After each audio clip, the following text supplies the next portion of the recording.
بحمد ربي أبدأ المنيرة ثم الصلاة والسلام السيرة على نبي اسمه محمد أبوه عبد الله منه مفرد أبوه عبد الله منه مفرد.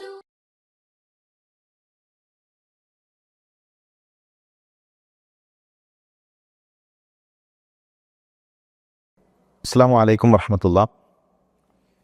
ബിസ്മില്ലാ അൽഹംദുലില്ലാ അൽഹംദുലില്ലാഹി റബ്ബിൽ ആലമീൻ വസ്സലാത്തു വസ്സലാമു അലാ റസൂലില്ലാ. റസൂലുള്ളാഹി സ്വല്ലല്ലാഹു അലൈഹി വസല്ലം തങ്ങൾ കണ്ട ഇസ്രാ മിഅ്റാജിലെ കാഴ്ചകളാണ് നമ്മൾ പറഞ്ഞു വരുന്നത്. ഓരോ ആകാശത്തിലും പല പ്രവാചകന്മാരെ കണ്ടു. ഏഴാം ആകാശത്തിൽ ഇബ്രാഹിം നബി അലൈഹി ഇസ്ലാമിനെ കണ്ടു. പിന്നീട് സ്വർഗത്തിലെ കാഴ്ചകൾ റസൂലുള്ളാഹി സ്വല്ലല്ലാഹു അലൈഹി വസല്ലം കണ്ടു. വീണ്ടും മുകളിലേക്ക് അള്ളാഹുവിൻ്റെ റസൂൽ സല്ലല്ലാഹു അലൈഹി വസല്ലം കയറിപ്പോയി. എത്രത്തോളം എന്ന് വെച്ച് കഴിഞ്ഞാൽ ലൗഹിൽ എഴുതുമ്പോഴുള്ള ശബ്ദം കേൾക്കുന്ന അത്ര ഉയരത്തിൽ റസൂലുള്ളാഹി സല്ലല്ലാഹു അലൈഹി വസല്ലം ഉയർത്തപ്പെട്ടു. റസൂലുള്ളാഹി എത്തിച്ചേർന്നു. ഒരു മനുഷ്യനെത്താൻ കഴിയുന്ന ഏറ്റവും ഉയരത്തിൽ ഒരു അടിമക്കെത്താൻ കഴിയുന്ന ഏറ്റവും ഉയരത്തിൽ റസൂലുള്ളാഹി സ്വല്ലല്ലാഹു അലൈഹി വസല്ലം എത്തിച്ചേർന്നിരിക്കുകയാണ്. അവിടെ വെച്ചുകൊണ്ടാണ് 50 വക്ത് നമസ്കാരം റസൂലുള്ളാഹിക്ക് നിർബന്ധമാക്കുന്നത്. മറ്റ് ഏത് ഇബാദത്തുകൾ പരിശോധിക്കുകയാണെങ്കിലും അങ്ങനെയല്ല. ആ ഇബാദത്തുകൾ ജിബ്രീൽ മുഖേനയാണ് റസൂലുള്ളാഹി സ്വല്ലല്ലാഹു അലൈഹി വസല്ലമക്ക് അറിയിക്കപ്പെട്ടത്. ഇടയിൽ ഒരു വാസിത്തയുണ്ട്, ജിബ്രീലുണ്ട്. വഹീൻ്റെ അടിസ്ഥാനത്തിൽ റസൂലുള്ളാഹിക്ക് അറിയിക്കപ്പെടുന്നു. അത് റസൂലുള്ളാഹി നമ്മളെ പഠിപ്പിക്കുന്നു. എന്നാൽ 5 വക്ത് നമസ്കാരത്തിൻ്റെ വിഷയം ഇടയിൽ ജിബ്രീലില്ല, അള്ളാഹു നേരിട്ടാണ് അറിയിച്ചു കൊടുക്കുന്നത്. ഏറ്റവും ഉയരങ്ങളിൽ വെച്ചുകൊണ്ട്, അതും ഇസ്രാ മിഅ്റാജിൻ്റെ യാത്രയെ റസൂലുള്ളാഹി സ്വല്ലല്ലാഹു അലൈഹി വസല്ലം ലൗഹിൽ എഴുതുന്നതിൻ്റെ ശബ്ദം കേൾക്കുന്ന അത്രയും ഉയരത്തിൽ അള്ളാഹുവിൻ്റെ റസൂൽ സല്ലല്ലാഹു അലൈഹി വസല്ലം എത്തി. നമുക്കറിയാം, ആകാശഭൂമികളെ സൃഷ്ടിക്കുന്നതിൻ്റെ 50,000 വർഷങ്ങൾക്ക് മുമ്പ് അള്ളാഹു പേനയോട് എഴുതാൻ കൽപ്പിച്ചു. ഇവിടെ നടക്കുന്ന എല്ലാ കാര്യങ്ങളും, ചെറുതും വലുതുമായ എല്ലാ കാര്യങ്ങളും എഴുതപ്പെട്ടിട്ടുണ്ട്. പിന്നീട് അവിടെ നിന്ന് പകർത്തുന്ന എഴുത്തുകൂടെയുണ്ട്. ഒരു വിശാലമായി നമ്മൾ പഠിക്കേണ്ട മറ്റൊരു മേഖലയാണ് ലൗഹും അതുപോലെ തന്നെ അത്തരം കാര്യങ്ങളുമെല്ലാം. ഈ ഒരു സമയത്ത് നമ്മൾ അതിലേക്ക് പ്രവേശിക്കുന്നില്ല. ഏതായിരുന്നാലും പ്രവാചകൻ സല്ലല്ലാഹു അലൈഹി വസല്ലമക്ക് 50 വക്ത് നമസ്കാരം അവിടെ നിർബന്ധമാക്കി. 50 നമസ്കാരങ്ങളുമായി റസൂലുള്ളാഹി മടങ്ങി. മൂസാ നബി അലൈഹി സ്വലാമിൻ്റെ അരികിലേക്ക് അള്ളാഹുവിൻ്റെ റസൂൽ സല്ലല്ലാഹു അലൈഹി വസല്ലം എത്തിയിരിക്കുന്നു. മൂസാ നബി അലൈഹി സ്വലാം 6ാമത്തെ ആകാശത്തിലാണ്. 7ാമത്തെ ആകാശത്തിലാണ് ഇബ്രാഹിം നബി അലൈഹി സ്വലാം.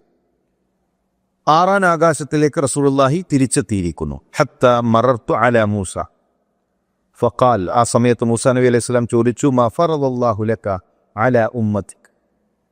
നിങ്ങളുടെ മുഹമ്മദ് നബിയെ, നിങ്ങളുടെ ഉമ്മത്തിന് അള്ളാഹു എന്താണ് നിർബന്ധമാക്കിയിട്ടുള്ളത്?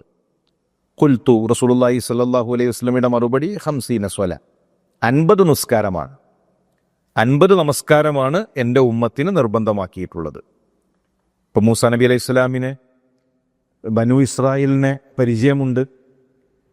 ജനങ്ങളുടെ സ്വഭാവവും ജനങ്ങളുമായി ഇടപഴകി അവരുടെ ആരാധനകളുമായി ബന്ധപ്പെട്ടെല്ലാം അനുഭവമുള്ള പ്രവാചകനാണ് മൂസാ നബി അലൈഹി സ്വലാം.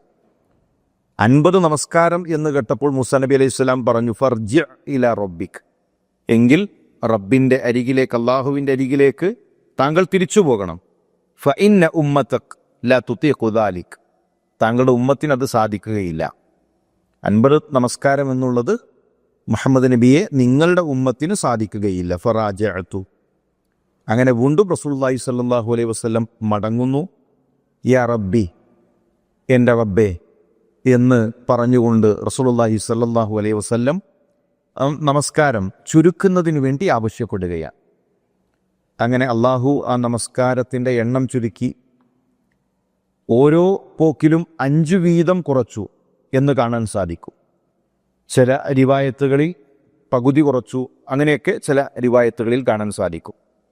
ഏതായിരുന്നാലും റസൂലുള്ളാഹി സ്വല്ലല്ലാഹു അലൈഹി വസല്ലമ തങ്ങൾ ആവശ്യപ്പെട്ടു നമസ്കാരം ചുരുക്കി ഓരോ യാത്രയിലും ഓരോ പോക്കിലും 5 വീതം കുറക്കുന്ന, അങ്ങനെയാണെങ്കിൽ 9 തവണ റസൂലുള്ളാഹി സ്വല്ലല്ലാഹു അലൈഹി വസല്ലം അള്ളാഹുവിൻ്റെ അരികിലേക്ക് മടങ്ങി. അങ്ങനെ 5 നമസ്കാരം ചുരുക്കി, 50 5 മാറ്റി. ഫഖാൽ ഹിയ ഖംസുൻ വഹിയ ഖംസൂൻ. അപ്പോൾ റക്അത്ത് വഖത്ത് കുറച്ചു കൊടുത്തു, വഖത്ത് കുറച്ചു. എന്നാൽ പ്രതിഫലമോ ഓരോ നമസ്കാരത്തിനും പ്രതിഫലം 10 ഇരട്ടിയാക്കി. അപ്പോൾ 10 ഇരട്ടി പ്രതിഫലം ഒരു നമസ്കാരത്തിന്, അങ്ങനെ 50 നമസ്കാരത്തിൻ്റെ പ്രതിഫലം. എന്നാൽ 50 നമസ്കാരം എന്നുള്ളത് 5 നമസ്കാരമാക്കി ചുരുക്കുകയും ചെയ്തു. റസൂലുള്ളാഹി സ്വല്ലല്ലാഹു അലൈഹി വസല്ലമയോട് വീണ്ടും മൂസാ നബി അലൈഹിസ്സലാം തിരിച്ചു മടങ്ങാൻ ആവശ്യപ്പെട്ടു. എന്നാൽ റസൂലുള്ളാഹി സ്വല്ലല്ലാഹു അലൈഹി വസല്ലം 5 അനിവാര്യമാണ് എന്ന് തിരിച്ചറിയുകയും വീണ്ടും മടങ്ങാൻ റസൂലുള്ളാഹി ഇഷ്ടപ്പെടാതിരിക്കുകയും റസൂലുള്ളാഹി നാണിക്കുകയും, അങ്ങനെ 5 വക്ത് നമസ്കാരവുമായി റസൂലുള്ളാഹി സ്വല്ലല്ലാഹു അലൈഹി വസല്ലം മടങ്ങുന്നതും നമുക്ക് ഹദീസുകളിൽ മനസ്സിലാക്കുവാൻ സാധിക്കും. നമ്മൾ ആലോചിക്കേണ്ടത് 50 5 നമുക്ക് നൽകിയിട്ടുള്ളത്. ആ 5 വക്ത് നമസ്കാരത്തിൽ പോലും അലംഭാവം കാണിക്കുന്നവർ, മടി കാണിക്കുന്നവർ, നഷ്ടപ്പെടുത്തുന്നവർ, എത്ര ഗൗരവമുള്ള വിഷയമാണ്. നമ്മുടെ മുൻഗാമികൾ എത്ര ഗൗരവത്തോടുകൂടെയാണ് നമസ്കാരത്തെ കണ്ടിട്ടുള്ളത്. മാത്രവുമല്ല, നമസ്കാരത്തിൻ്റെ പ്രതിഫലം അല്ലാഹു കുറച്ചിട്ടില്ല, പ്രതിഫലം ഇരട്ടിയാക്കുകയാണ് ചെയ്തിട്ടുള്ളത്. ഒരു നമസ്കാരത്തിന് 10 നമസ്കാരത്തിൻ്റെ പ്രതിഫലമാക്കുകയാണ് അള്ളാഹു നൽകിയിട്ടുള്ളത്. റസൂലുള്ളാഹി സ്വല്ലല്ലാഹു അലൈഹി വസല്ലം അള്ളാഹുവിനെ കണ്ടിട്ടില്ല. ഇസ്രാ മിഅ്റാജ് യാത്രയിൽ അള്ളാഹുവിനെ കണ്ടിട്ടില്ല. നാളെ പരലോകത്ത് വെച്ചുകൊണ്ടാണ് അള്ളാഹുവിനെ കണ്ടുമുട്ടാൻ സാധിക്കുക. ആകാശത്ത് പൂത്തുലഞ്ഞു നിൽക്കുന്ന പൂർണ്ണചന്ദ്രനെ ചൂണ്ടി റസൂലുള്ളാഹി സ്വല്ലല്ലാഹു അലൈഹി വസല്ലം സ്വഹാബത്തിനോട് പറഞ്ഞു, ഇന്നക്കും സതറൗന റബ്ബക്കും കമാ തറൗന ഹാദൽ ഖമർ. ഈ ചന്ദ്രനെ ഇന്ന് നിങ്ങൾ കാണുന്നത് സത്യമാണോ എങ്കിൽ അതുപോലെ നിങ്ങളുടെ റബ്ബിനെ കണ്ടുമുട്ടുന്ന ഒരു ദിവസവുമുണ്ട്. അപ്പോൾ നമ്മൾ അള്ളാഹുവിനെ കണ്ടുമുട്ടു പരലോകത്ത് വെച്ച് ഇൻഷാ അള്ളാഹു അതിനുള്ള തൗഫീക്ക് നൽകി അനുഗ്രഹിക്കട്ടെ. അങ്ങനെ റബ്ബിനെ കണ്ടുമുട്ടുന്നത് പരലോകത്താണ്. റസൂലുള്ളാഹി സ്വല്ലല്ലാഹു അലൈഹി വസല്ലമക്കും ദുനിയാവിൽ വെച്ച് അള്ളാഹുവിനെ കണ്ടുമുട്ടാൻ സാധിച്ചിട്ടില്ല. പിന്നീട് ആ യാത്രയിൽ ഒരു സുഗന്ധം റസൂലുള്ളാഹി സ്വല്ലല്ലാഹു അലൈഹി വസല്ലം അനുഭവിച്ചു. റായിഹത്തുൻ ത്വയ്യിബ, നല്ല ഒരു സുഗന്ധം. റസൂലുള്ളാഹി സ്വല്ലല്ലാഹു അലൈഹി വസല്ലം ചോദിച്ചു, മാ ഹാദിഹി, എന്താണ് ഈ സുഗന്ധം? ഹാദിഹി റായിഹത്തു മാഷിത ഇബ്നത്തി ഫിർഔൻ വ ഔലാദിഹ. ജിബ്രീൽ അലൈഹിസ്സലാം അറിയിച്ചു കൊടുത്തു, ഫിർഔനിൻ്റെ മകളുടെ, അവളുടെ മുടി ചീകുന്ന ഒരു അടിമ സ്ത്രീയുണ്ട്. ആ പെണ്ണിൻ്റെയും ആ സ്ത്രീയുടെയും അവരുടെ കുട്ടികളുടെയും അരികിൽ നിന്നാണ് ആ സുഗന്ധം. വമാ ശഅനുഹ. റസൂലുള്ളാഹി സ്വല്ലല്ലാഹു അലൈഹി വസല്ലം അത് കേട്ടപ്പോൾ അതറിയാൻ ആകാംക്ഷയായി. എന്താണ് അവരുടെ കാര്യം? ഫിർഔനിൻ്റെ മകളുടെ മുടി ചീകുന്ന ആ വൃത്യയുടെ എന്താണ് അവർക്ക് ഇത്രമാത്രം സ്ഥാനം? എന്താണ് അവരുടെ ഭാഗത്തു നിന്ന് ഒരു സുഗന്ധമുണ്ടാകാനുള്ള കാരണം? റസൂലുള്ളാഹി സ്വല്ലല്ലാഹു അലൈഹി വസല്ലം ചോദിച്ചു. ജിബ്രീൽ അത് വിശദീകരിച്ചു കൊടുത്തു. ഫിർഔനിൻ്റെ കൊട്ടാരത്തിൽ ഫിർഔനിൻ്റെ മക്കളെ നോക്കിയിരുന്ന ഒരു പെണ്ണ്, ഒരു വൃത്യ, അവർ മുടി ചീകുന്ന സമയത്ത് അവരുടെ ചീർപ്പ് കയ്യിൽ നിന്ന് താഴെ വീണു. ആ ചീർപ്പ് താഴെ വീണ സമയത്ത് അതെടുക്കുമ്പോൾ ഫഖാലത്ത് ബിസ്മില്ല, അവർ പറഞ്ഞു ബിസ്മില്ല, അള്ളാഹുവിൻ്റെ നാമത്തിൽ. ആ സമയത്ത് ഫിർഔനിൻ്റെ മകൾ ചോദിക്കുന്നു, അബി, എൻ്റെ ഉപ്പയെ പറ്റിയാണോ പറഞ്ഞത്? എൻ്റെ ഉപ്പയുടെ നാമത്തിൽ? കാരണം അന റബ്ബുക്കുമുൽ അല എന്നു പറഞ്ഞ ധിക്കാരി, ആ ധിക്കാരിയുടെ വീടാണ്, ഫിർഔനിൻ്റെ വീടാണ്. ആ നാട്ടുകാർ, അവർക്ക് പരിചയമുള്ളത് ഫിർഔനിനെയാണ്. അപ്പം എൻ്റെ ഉപ്പയെ പറ്റിയിട്ടാണോ പറഞ്ഞത്? ഇല്ല. ആ പെണ്ണിൻ്റെ മറുപടി അല്ല. നമ്മൾ ആലോചിക്കേണ്ടത്, ഫിർഔനിൻ്റെ വീട്ടിലാണ് കഴിയുന്നത്. ഫിർഔൻ നൽകുന്ന നാണയത്തുട്ടുകൾ കൊണ്ടാണ് ജീവിക്കുന്നത്. ഏതാണ് ഫിർഔൻ? ധിക്കാരിയായ, അഹങ്കാരിയായ, എല്ലാ അധികാരങ്ങളുമുള്ള ഫിർഔൻ. ആ ഫിർഔനിന്റെ കൊട്ടാരത്തിൽ ജീവിച്ചുകൊണ്ടാണ് പറയുന്നതില്ല, ഒരിക്കലും ഫിർഔൻ അല്ല എൻ്റെ റബ്ബ്, വലാകിൻ എൻ്റെ റബ്ബാരാണെന്ന് അറിയുമോ? റബ്ബി വറബ്ബു അബീക അല്ലാഹ്, എൻ്റെയും ഫിർഔനിൻ്റെയും റബ്ബായ പടച്ചവൻ അല്ലാഹു.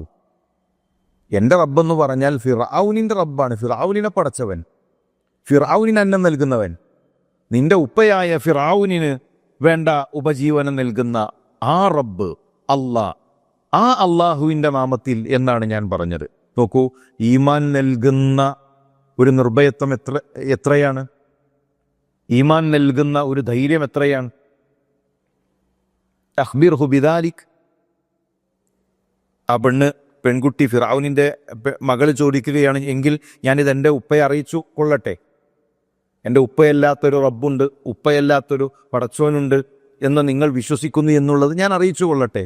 നഅം, നിനക്ക് അറിയിക്കാൻ കഴിയുമെങ്കിൽ നീ അറിയിക്ക്, നിനക്ക് പറയാൻ കഴിയുമെങ്കിൽ നീ പറയ്. അതാണ് അവരുടെ മറുപടി. അങ്ങനെ ഫിർഔനിൻ്റെ കൊട്ടാരത്തിൽ, ഫിർഔനിൻ്റെ കാതുകളിൽ ഈ വാർത്തയെത്തി. കോപം കൊണ്ട് ഫിർഔൻ കലിതുള്ളി. ഫദആഹ, അവരെ വിളിച്ചു വരുത്തി.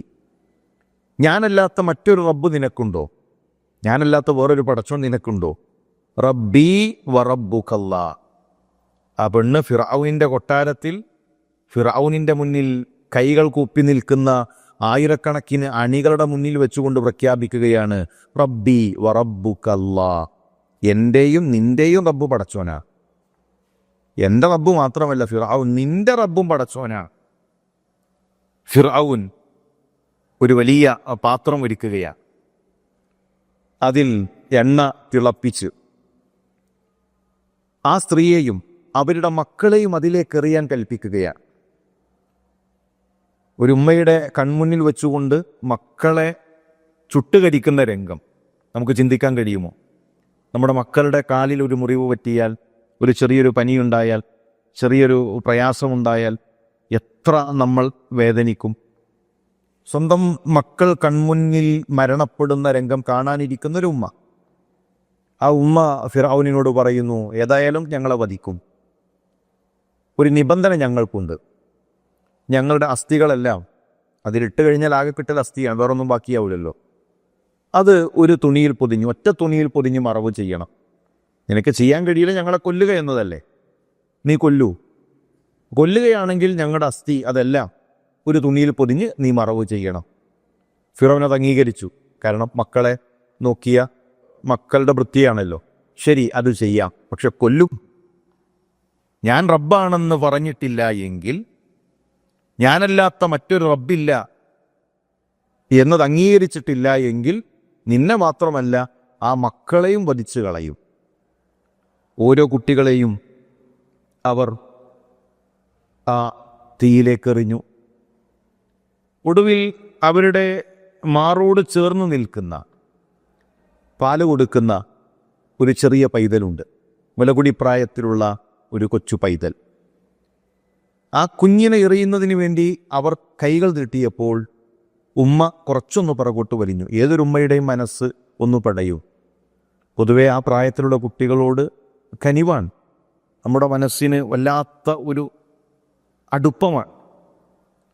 ആ കുഞ്ഞിനെ കൂടെ എറിയാൻ വേണ്ടി കൈകൾ നീട്ടിയപ്പോൾ ഉമ്മ ഒന്ന് പിറകോട്ടടിച്ചു.